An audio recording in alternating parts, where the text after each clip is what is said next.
In the last session, we were discussing about saturated solution. What is meant by saturated solution? The solution in which normal solute can be dissolved at a given temperature Is termed as saturated solution. You all know that in a saturated solution, there is maximum quantity of solute dissolved. Suppose we take a glass of a saturated salt solution. Is there any way in which we can dissolve some more solute in it? Yes.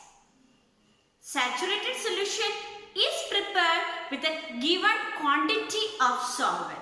If we increase the amount of solvent, we can dissolve more solute.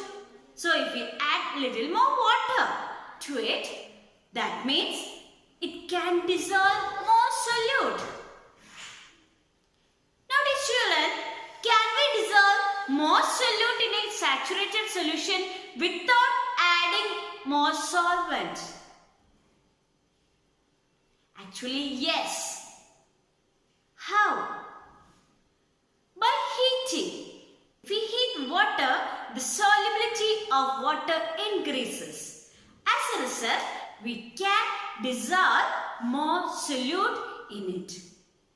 Solubility is the ability of water to dissolve solute. When temperature increases, solubility increases. As a result, it can dissolve more salt in water. Look here. Let's perform an activity. Take some water in a beaker and add some salt into the water.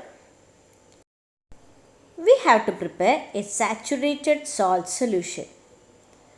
For this, we have to add salt in it until it cannot dissolve any more salt.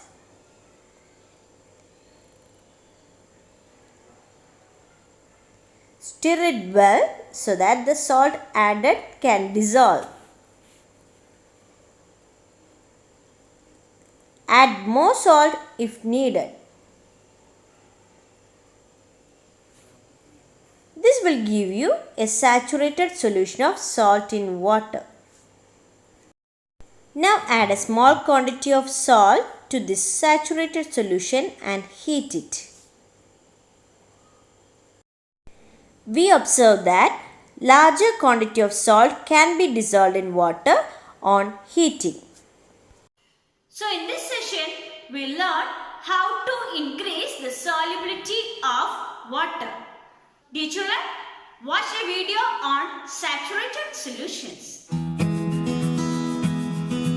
What are we going to do today? I want to test whether a glass of water can dissolve any amount of sugar. What's there to check? Quite a lot of sugar can be dissolved in a glass of water. I don't think so. Okay then, go ahead and test it. We shall find out the truth. This glass contains water, while this bowl has sugar. Only this much sugar. Bring some more. Let this much sugar get dissolved in the water first. Then I will bring some more. Okay, let's start.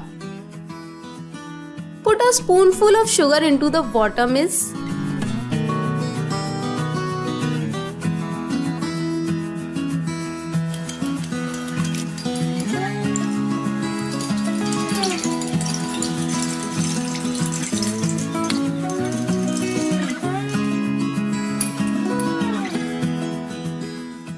See, a spoonful of sugar completely dissolved in a glass of water. Wait, we shall add more sugar now. Miss, keep adding more sugar in the glass.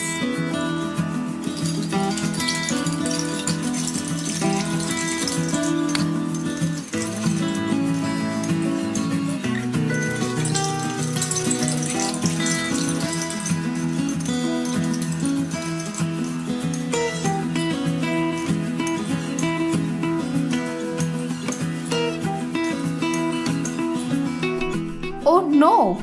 The sugar is not dissolving in the water anymore. Exactly. This is what I was telling you. So it means that if we take fixed quantity of water, only a fixed quantity of sugar can be dissolved in it.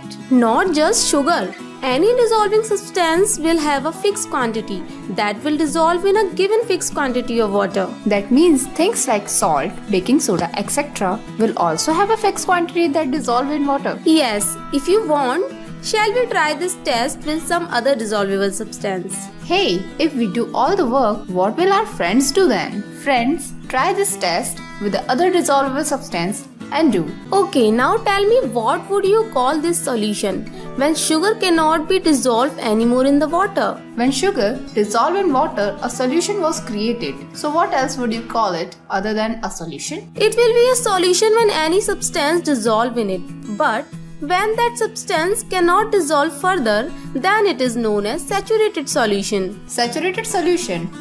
This means that when no more sugar can be dissolved in a glass of water, the solution is now known as saturated solution. Correct. With this, we come to the end of this chapter. In this chapter, we learn different methods of separations such as hand picking, threshing, winnowing, sieving, sedimentation, decantation, loading, filtration, evaporation and condensation. Also, we learned that for different mixtures, we may even use a combination of more than one method of separation. At last, we learned about saturated solution. So, read the textbook and learn well. Thank you.